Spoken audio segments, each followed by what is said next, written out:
ہے آج کا سبق اور بچوں کے سوالات، کلاس روم ہے، آؤ سیکھیں بچوں، کلاس روم ہے، کلاس روم۔ الحمدللہ رب العالمین والصلاة والسلام علی سید الانبیاء والمرسلین، اما بعد فاعوذ باللہ من الشیطان الرجیم، بسم اللہ الرحمن الرحیم۔ پڑھیے الصلاة والسلام علیک یا رسول اللہ، الصلاۃ والسلام علیک یا رسول اللہ، الصلاة والسلام علیک یا حبیب اللہ، الصلاۃ والسلام علیک یا حبیب اللہ، الصلاة والسلام علیک یا نبی اللہ، الصلاۃ والسلام علیک یا نبی اللہ، وعلی آلک واصحابک یا نور اللہ۔ وعلی آلک واصحابک یا نور اللہ۔ پیارے پیارے بچوں اور کڈز مدنی چینل کے ناظرین، ایک بار پھر آپ کو خوش آمدید کہتے ہیں، ویلکم کہتے ہیں اپنے پیارے پیارے پروگرام میں۔ پیارے پیارے بچوں، ہمارے پیارے پیارے پروگرام کا کیا نام ہے؟ Class room. جی ہاں، آج کے پروگرام میں ہم سب سے پہلے آپ کو بڑی پیاری پیاری قرآنک معلومات دیں گے۔ اس کے بعد انشاءاللہ العزیز ہمارے ساتھ کڈز مدنی چینل کے پیارے پیارے ثنا خان ہیں، ان سے بڑا پیارا کلام ہے، آج وہ بھی سننا ہے۔ اس کے بعد آج کا سبق بھی شامل کرنا ہے، اور اختتام پر کچھ پیارے پیارے سوالات ہوں گے جن کے یہ پیارے پیارے بچے پیارے پیارے جوابات دیں گے۔ تو دیکھتے ہیں کہ ٹیم اے کے بچے اور ٹیم بی کے بچے کتنے سوالات کے جوابات درست دیتے ہیں۔ تو آئیے پیارے پیارے بچوں اپنے پیارے پیارے پروگرام کا باقاعدہ آغاز کرتے ہیں، لیکن اس سے پہلے درود پاک کی ایک بڑی پیاری فضیلت جان لیتے ہیں۔ نبی کریم رؤوف الرحیم اللہ پاک کے آخری نبی صلی اللہ تعالی علیہ وسلم نے فرمایا، جب تم رسولوں علیہم السلام پر درود پڑھو، جب تم رسولوں علیہ السلام پر درود پاک پڑھو تو مجھ پر بھی پڑھو۔ کیوں؟ کیونکہ بے شک میں تمام جہانوں کے رب کا رسول ہوں۔ سبحان اللہ، سبحان اللہ، سبحان اللہ، کتنی پیاری فضیلت ہے درود پاک کی۔ ہمیں بھی چاہیے کہ ہم بھی زیادہ سے زیادہ اپنے پیارے پیارے آقا صلی اللہ علیہ وسلم پر درود پاک پڑھیں۔ تو آئیں ہم بھی پڑھتے ہیں، صلو علی الحبیب صلی اللہ علی محمد صلی اللہ علیہ صلی اللہ علی محمد وصلی اللہ تعالی علیہ وعلی آلہ وبارک وسلم۔ تو پیارے پیارے بچوں اور کڈز مدنی چینل کے ناظرین، آئیے بڑھتے ہیں اپنے پروگرام کے سب سے پہلے سیگمنٹ کی جانب۔ اور پیارے پیارے بچوں، ہمارے سب سے پہلے سیگمنٹ کا کیا نام ہے؟ Quranic knowledge. جی ہاں، قرآنک نالج۔ کلاس روم ہے، آؤ سیکھیں بچوں، کلاس روم ہے، کلاس روم۔ جی تو پیارے پیارے بچوں اور کڈز مدنی چینل کے ناظرین، آج ہم آپ کو قرآنک نالج سیگمنٹ کے اندر قرآن پاک کو نازل کرنے کے کچھ مقاصد، قرآن پاک کو نازل کرنے کے کچھ ایمز بیان کریں گے۔ آپ نے توجہ کے ساتھ سننا ہے اور اسے یاد کرنے کی کوشش بھی کرنی ہے۔ آج انشاءاللہ ہم قرآن پاک کے جو آپ کو ایمز بیان کریں گے وہ 4 مقاصد بیان کریں گے۔ کتنے مقاصد بیان کریں گے؟ 4 مقاصد۔ پہلا مقصد یہ ہے کہ پوری امت کو اللہ پاک کے عذاب سے ڈرانا۔ پہلا مقصد کیا ہے؟ اللہ پاک کے امت کو اللہ پاک کے عذاب سے ڈرانا۔ اللہ پاک سورہ انعام آیت نمبر 92 میں ارشاد فرماتا ہے، جس کا ترجمہ کچھ یوں ہے، اور یہ برکت والی کتاب ہے جسے ہم نے نازل فرمایا ہے، پہلی کتابوں کی تصدیق کرنے والی ہے، اور اس لیے اتری، یعنی قرآن پاک جو یہ کتاب ہے یہ اس لیے اتری تاکہ تم اس کے ذریعے مرکزی شہر یعنی مکہ شریف اور اس کے ارد گرد والوں کو ڈر سناؤ۔ دوسرا مقصد ہے لوگوں کو کفر کے اندھیرے سے نکال کر ان کے دل میں ایمان کے نور کو داخل کرنا، ایمان کے نور کو داخل کرنا، یعنی ان کو کفر کے راستے سے ہٹا کر ایمان کے راستے کی طرف لانا۔ اللہ پاک سورہ ابراہیم کی آیت نمبر 1 میں ارشاد فرماتا ہے، اس کا ترجمہ ہے، یہ ایک کتاب ہے جو ہم نے تمہاری طرف نازل کی، کیوں؟ تاکہ تم لوگوں کو ان کے رب کے حکم سے اندھیروں سے اجالے کی طرف، اس اللہ کے راستے کی طرف نکالو جو عزت والا سب خوبیوں والا ہے۔ سبحان اللہ۔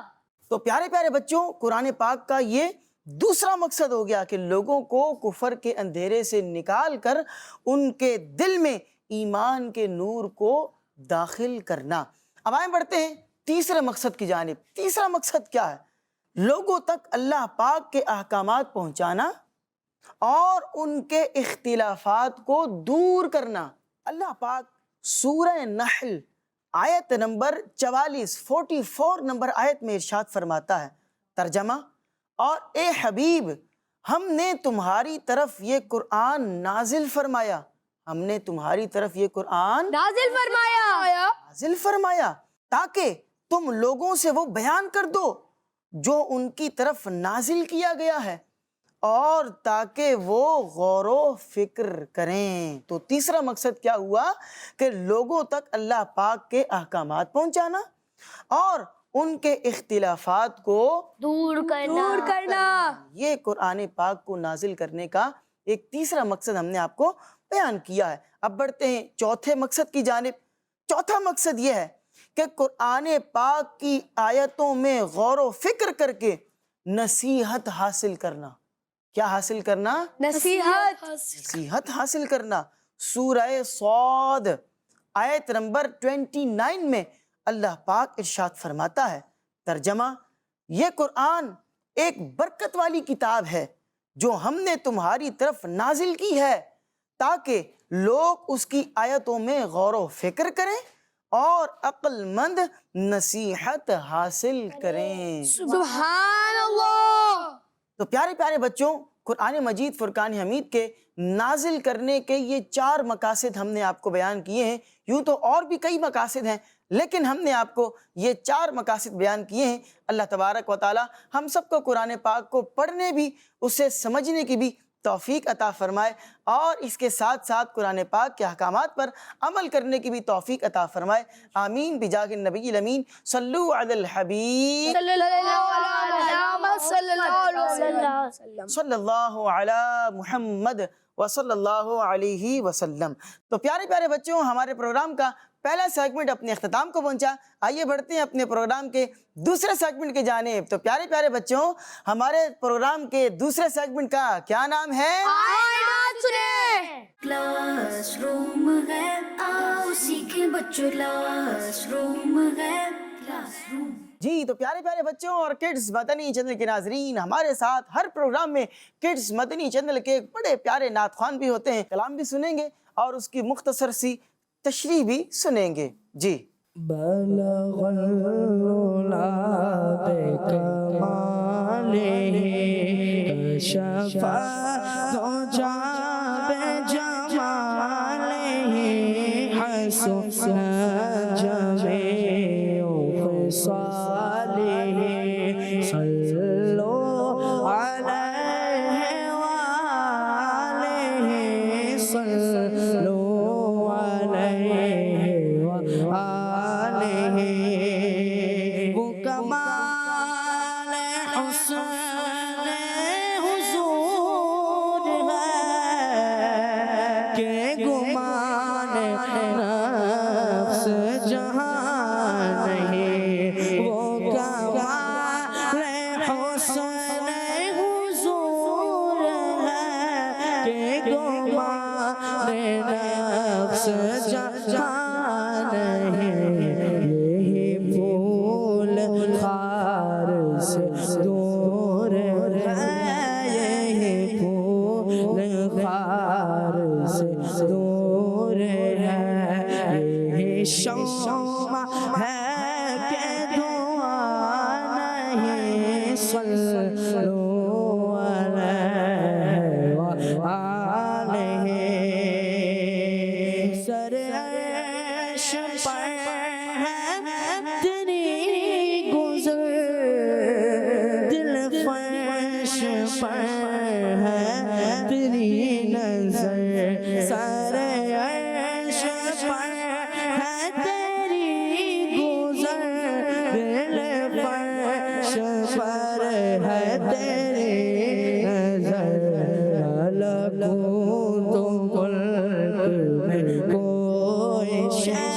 ملکوت و ملک میں کوئی شے نہیں وہ جو تجھ پہ آیا نہیں صلو علیہ وآلہ کروں تیرے نام پہ جان فدا نہ بس ایک جان دو جہاں فدا کروں تیرے نام پہ جان فدا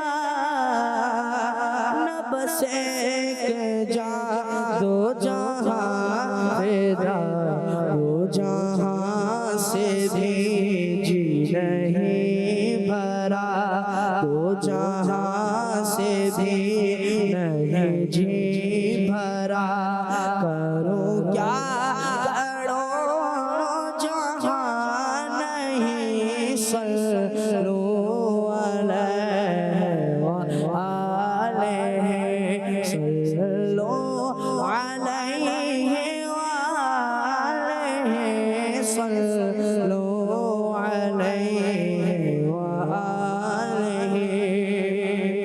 کروں مدح اہل دول رضا بڑے اس بلا میں میری بلا کروں مدح اہل دول رضا بڑے اس بلا میں میری بلا میں گدا ہوں اپنے کریم کا میں گدا ہوں اپنے کریم کا میرا دین پارنا نہیں صلو علیہ وآلہ صلو علیہ وآلہ صلو علیہ وآلہ سبحان اللہ سبحان اللہ سبحان اللہ۔ اعلیٰ حضرت امام احمد رضا خان رحمۃ اللہ علیہ کا ایک بڑا خوبصورت کلام تھا، وہ کمال حسن حضور ہے کہ گمان نقص جہاں نہیں، یہی پھول خار سے دور ہے، یہی شمع ہے کہ دھواں نہیں۔ جی تو پیارے پیارے بچوں، اس کلام میں کچھ مشکل الفاظ ہیں، آئیں ان کے معانی جان لیتے ہیں۔ ایک لفظ استعمال ہوا نقص، نقص کا مطلب ہے کمی، عیب۔ پھر ایک اور لفظ استعمال ہوا خار، یہی پھول خار سے دور ہے، تو خار کا مطلب ہوتا ہے کانٹا۔ پھولوں میں آپ نے دیکھا ہوگا نا بعض اوقات وہ کانٹے بھی لگے ہوتے ہیں، تو خار کا مطلب ہوتا ہے کانٹا۔ پھر ایک اور لفظ استعمال ہوا شمعہ، یہی شمعہ ہے کہ دھواں نہیں، تو شمع کا مطلب ہے چراغ۔ ایک لفظ استعمال ہوا لفظ عیاں، عیاں کا مطلب ہے ظاہر یا واضح۔ وہ لفظ تھا نا، وہ شعر تھا نا، ملکوت و ملک میں کوئی شے نہیں وہ جو تجھ پہ عیاں نہیں۔ عیاں کا مطلب ظاہر، یعنی وہ چیز جو تجھ پر ظاہر نہیں۔ اچھا، پھر ایک اور لفظ استعمال ہوا لفظ فدا، فدا کا مطلب ہے قربان۔ ایک اور لفظ استعمال ہوا مدح، یہ تھا کروں مدح اہل دول رضا، تو لفظ مدح کا مطلب ہے تعریف۔ اہل دول، اہل دول کا مطلب ہے دولت والے۔ کیا مطلب ہے؟ دولت والے۔ دولت والے۔ پھر ایک لفظ استعمال ہوا بلا، پڑے اس بلا میں میری بلا، تو بلا کا مطلب ہوتا ہے مصیبت۔ ٹھیک ہے جی۔ پھر ایک لفظ استعمال ہوا گدا، میں گدا ہوں اپنے کریم کا، تو گدا کا مطلب ہوتا ہے منگتا، یعنی میں اپنے کریم کا منگتا ہوں۔ اور پھر یہ لفظ کہا نا کریم کا، تو کریم کا مطلب ہوتا ہے کرم کرنے والا۔ پھر ایک اور لفظ اسی شعر میں استعمال ہوا میرا دین پارہ نا نہیں، تو پارہ نا، پارا کا مطلب ہوتا ہے ٹکڑا، پیس، اور نا کا مطلب ہے روٹی، تو پارہ نا کا مطلب ہوا روٹی کا ٹکڑا۔ تو کہا کہ میں گدا ہوں اپنے کریم کا، میرا دین پا رہے نہ نہیں، کوئی روٹی کا ٹکڑا میرا دین نہیں ہے۔ سبحان اللہ، سبحان اللہ۔ یہ کلام امام اہل سنت اعلیٰ حضرت امام احمد رضا خان رحمۃ اللہ علیہ کا لکھا ہوا ہے۔ آئیے اس کلام کی کچھ مختصر سی تشریح بھی سن لیتے ہیں۔ بڑا پیارا کلام ہے اور بڑی پیاری تشریح ہے، توجہ کے ساتھ سنیے گا، انشاءاللہ آپ کو بڑا مزہ آئے گا۔ پہلے شعر میں ہے کہ اللہ پاک نے نبی پاک صلی اللہ علیہ وسلم کو ایسا حسن یعنی ایسی خوبصورتی عطا فرمائی ہے، ایسی بیوٹی عطا فرمائی ہے کہ آپ کے حسن میں عیب تو کیا، عیب کا گمان بھی نہیں ہو سکتا۔ اور یا رسول اللہ صلی اللہ علیہ وسلم، ہر پھول کے ساتھ کانٹے ہوتے ہیں۔ آج اگر کسی کو مثال دینی ہوتی ہے نا خوبصورتی کی، تو کہتے ہیں کہ تم تو پھول کی طرح ہو، پھول کی طرح نرم و نازک ہو، پھول کی طرح خوبصورت ہو۔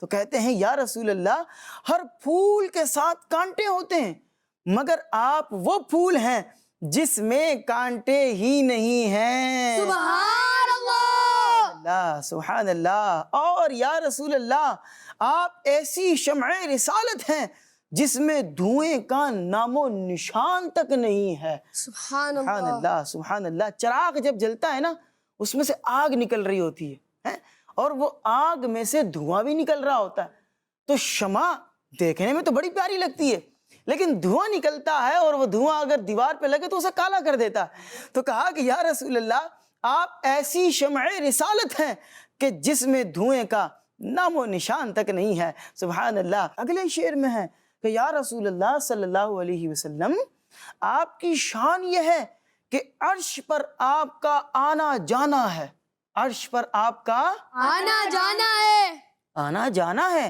اور آپ اللہ پاک کی عطا سے لوگوں کے دلوں پر نظر رکھتے ہیں، اور صرف یہی نہیں بلکہ کوئی بھی چیز ایسی نہیں جو آپ سے چھپی ہوئی ہو۔ سبحان اللہ۔ سبحان اللہ، سبحان اللہ۔ اگلے شعر میں اعلیٰ حضرت کہتے ہیں یا رسول اللہ، میرا دل تو یہ چاہتا ہے کہ میں آپ کے نام پر اپنی جان قربان کر دوں۔ سبحان اللہ۔ اور صرف اپنی جان نہیں، بلکہ اگر میرے اختیار میں دونوں جہاں ہوتے، دونوں جہاں اگر میرے اختیار میں ہوتے، میری پاور میں ہوتے، تو میں وہ بھی آپ کے نام مبارک پر قربان کر دیتا۔ سبحان اللہ۔ اعلیٰ حضرت کا عشق رسول دیکھیں کہ میں اپنی جان ہی کیا، اگر دونوں جہاں بھی میرے اختیارات میں ہوتے تو میں وہ دونوں جہان بھی آقا آپ کے نام پر وار دیتا، آپ کے نام پر قربان کر دیتا۔ اور یا رسول اللہ، آپ کا نام مبارک ایسا ہے کہ اس پر کروڑوں جہاں قربان کر دوں، مگر کیا کروں، کروڑوں جہاں تو ہیں ہی نہیں، کروڑوں جہاں تو ہیں ہی نہیں۔ آقا اگر کروڑوں جہان ہوتے تو میں آپ کے نام پر قربان کر دیتا۔ سبحان اللہ۔ آخری شعر میں کہتے ہیں، اعلیٰ حضرت کہہ رہے ہیں کہ میں نبی پاک کے در کا بھکاری ہوں۔ آقا میں آپ کے در کا بھکاری ہوں، مجھے ضرورت نہیں ہے کہ روٹی کے ٹکڑے کے لیے کسی دولت والے امیر شخص کی تعریف کروں۔ جی تو پیارے پیارے بچوں اور کڈز مدنی چینل کے ناظرین، یہ تھا ہمارا دوسرا سیگمنٹ۔ آپ نے کلام بھی سنا، اس کلام کی تشریح بھی سنی، اس کے مشکل الفاظ کے معانی بھی سنے۔ تو آئیے بڑھتے ہیں اپنے پروگرام کے تیسرے سیگمنٹ کی جانب۔ تو پیارے پیارے بچوں، ہمارے اس تیسرے سیگمنٹ کا کیا نام ہے؟ آج کا سبق۔ کلاس روم ہے، آؤ سیکھیں بچوں، کلاس روم ہے، کلاس روم۔ جی تو پیارے پیارے بچوں اور کڈز مدنی چینل کے ناظرین، ہمارا تیسرا سیگمنٹ شروع ہو گیا، اور آپ جانتے ہیں کہ تیسرے سیگمنٹ میں ہم اسلام کی بنیادی باتیں حصہ نمبر 2، اسلام کی بنیادی باتیں حصہ نمبر 2 سے بڑی پیاری پیاری معلومات حاصل کرتے ہیں۔ پیج نمبر 87 سے آج انشاءاللہ العزیز جو بچے گالی گلوچ دیتے ہیں، بری بات کرتے ہیں، لڑائی جھگڑے کے دوران گالیاں دینا شروع کر دیتے ہیں، تو اس کے بارے میں کچھ انشاءاللہ العزیز سنیں گے کہ یہ اچھی بات نہیں ہے۔ جی تو پیارے پیارے بچوں، آپ نے کتابوں کو کھول لیا ہے، ٹیم اے کی طرف بڑھتے ہیں۔ جی لڑائی جھگڑے میں گالیاں دینا کیسا ہے؟ جی لڑائی جھگڑے میں گالیاں دینا کیسا ہے؟ آئیے ٹیم بی کے بچے سے سنتے ہیں کہ لڑائی جھگڑے میں گالیاں دینا کیسا ہے۔ لڑائی جھگڑے میں گالیاں دینا منافق کی علامت ہے۔ جی ہاں پیارے پیارے بچوں، لڑائی جھگڑے میں گالیاں دینا یہ منافق کی علامت ہے۔ جو اچھا مسلمان ہوتا ہے وہ لڑائی جھگڑے میں گالی نہیں دیتا، بلکہ پہلی بات یہ ہے کہ وہ تو لڑائی جھگڑا ہی نہیں کرتا. اگر کوئی اسے لڑائی جھگڑا کرے تو وہ صبر کا مظاہرہ کرتا ہے اور سامنے والے کو معاف کر دیتا ہے. چلیں جناب، لڑائی جھگڑے میں گالیاں دینا منافق کی علامت ہے. جی تو دوسرا پوائنٹ ٹیم بی کے دوسرے بچے سے سنتے ہیں. آپ ہمیں بتائیے گا لڑائی جھگڑے کے حوالے سے آپ ہمیں کیا بتانے جا رہے ہیں؟ بعض بچے جب آپس میں لڑ پڑتے ہیں تو ایک دوسرے پر لعنت بھیجتے ہیں، اس سے متعلق کیا حکم ہے؟ آئیے ٹیم اے کے بچے سے سنتے ہیں کہ یہ کام کرنا کیسا ہے. جی اول تو لڑنا جھگڑنا بہت بری بات ہے، اور پھر کسی مسلمان پر لعنت بھیجنا ناجائز و گناہ ہے. حدیث پاک میں مومن پر لعنت بھیجنا اسے قتل کرنے کی طرح ہے. جی ہاں، کتنی بری بات ہے. اول تو اگر کوئی آپ سے لڑائی کر رہا ہے، جھگڑ رہا ہے، تو اس سے آپ کو اگینسٹ میں لڑنا یہ اچھی بات نہیں ہے. لڑنے جھگڑنے سے بھی بچنا ہے اور ایک دوسرے کو لعنت دینے سے بھی بچنا ہے. اللہ پاک ہم سب کو ان تمام برے کاموں سے بچنے کی توفیق عطا فرمائے. آمین بجاہ النبی الامین صلی اللہ علیہ وسلم. تو آئیے پیارے پیارے بچوں، ہمارے پروگرام کا یہ تیسرا سیگمنٹ بھی اپنے اختتام کو پہنچا. اب ہم بڑھتے ہیں اپنے پروگرام کے سب سے آخری سیگمنٹ کی جانب، اور سب سے آخری سیگمنٹ میں ہم سوال اور جواب کرتے ہیں. تو آئیے بڑھتے ہیں اپنے پروگرام کے سب سے آخری سیگمنٹ کی جانب. تو پیارے پیارے بچوں، ہمارے سب سے آخری سیگمنٹ کا کیا نام ہے؟ بچوں کے سوالات. بچوں کے سوالات. کلاس روم ہے، آؤ سیکھیں بچوں، کلاس روم ہے، کلاس روم. جی تو پیارے پیارے بچوں اور کڈز مدنی چینل کے ناظرین، آئیے بڑھتے ہیں سوال جواب کی جانب. اور سب سے پہلے ٹیم اے سے پہلا سوال کرتے ہیں. آپ یہ بتائیے کہ کون سے نبی علیہ السلام مچھلی کے پیٹ میں رہے؟ حضرت یونس علیہ السلام. آپ نے جواب دیا حضرت یونس علیہ السلام، اور آپ کا جواب درست ہو چکا ہے. سبحان اللہ سبحان اللہ. ٹیم اے کے بچوں نے پہلے سوال کا جواب درست دیا. بڑھتے ہیں ٹیم بی کی جانب اور ان سے سوال کرتے ہیں. آپ یہ بتائیے وہ کون سے نبی علیہ السلام ہیں جن کی قوم کے لیے اللہ پاک نے آسمان سے من و سلوہ کھانا بھیجا تھا؟ حضرت موسیٰ. آپ نے جواب دیا حضرت موسیٰ علیہ السلام، اور آپ کا جواب درست ہو چکا ہے. سبحان اللہ. ٹیم اے اور ٹیم بی کے بچوں نے ایک ایک سوال کا جواب درست دیا ہے. دوبارہ ٹیم اے کی طرف بڑھتے ہیں اور ان سے سوال کرتے ہیں. آپ یہ بتائیے وہ کون سے نبی علیہ السلام ہیں جو قیامت کے دن صبر کرنے والوں کے سردار ہوں گے؟ حضرت ایوب علیہ السلام. آپ نے جواب دیا حضرت ایوب علیہ السلام، اور آپ کا جواب بھی بالکل درست ہو چکا ہے. سبحان اللہ سبحان اللہ. ٹیم اے کے بچوں نے دونوں سوالات کے جوابات درست دیے ہیں. ٹیم بی کی طرف بڑھتے ہیں اور ان سے آخری سوال کرتے ہیں. آپ سے سوال یہ ہے روح اللہ کن نبی علیہ السلام کا لقب ہے؟ حضرت عیسیٰ علیہ السلام. آپ نے جواب دیا حضرت عیسیٰ علیہ السلام، اور آپ کا جواب بھی درست ہو چکا ہے. سبحان اللہ سبحان اللہ. روح اللہ حضرت عیسیٰ علیہ السلام کو کہا جاتا ہے. تو پیارے پیارے بچوں، یہ تھے بڑے پیارے پیارے سوالات جن کے ہمارے بچوں نے بڑے پیارے پیارے جوابات دیے ہیں. ٹیم اے کے بچوں نے بھی دونوں سوالات کے جوابات درست دیے اور ٹیم بی کے بچوں نے بھی جوابات دونوں درست دے دیے ہیں. اسی کے ساتھ ہمارے اس پیارے پیارے پروگرام کا وقت اپنے اختتام کو پہنچتا ہے. آپ سے ہم چاہیں گے اجازت. تب تک کے لیے اپنا خیال رکھیے گا. انشاءاللہ اگلے پروگرام میں اسی طرح کی بڑی پیاری پیاری اور معلوماتی باتیں لے کر ایک بار پھر حاضر ہوں گے. اللہ پاک ہم سب کو دونوں جہاں کی بھلائیاں عطا فرمائے. آمین بجاہ النبی الامین صلی اللہ علیہ وسلم. صلو علی الحبیب صلی اللہ تعالی علی محمد صلی اللہ علی محمد وصلی اللہ علیہ وسلم. ہے آج کا سبق اور بچوں کے سوالات. کلاس روم ہے، آؤ سیکھیں بچوں، کلاس روم ہے، کلاس روم. بچوں کا مدنی چینل آ گیا، بچوں کا آ گیا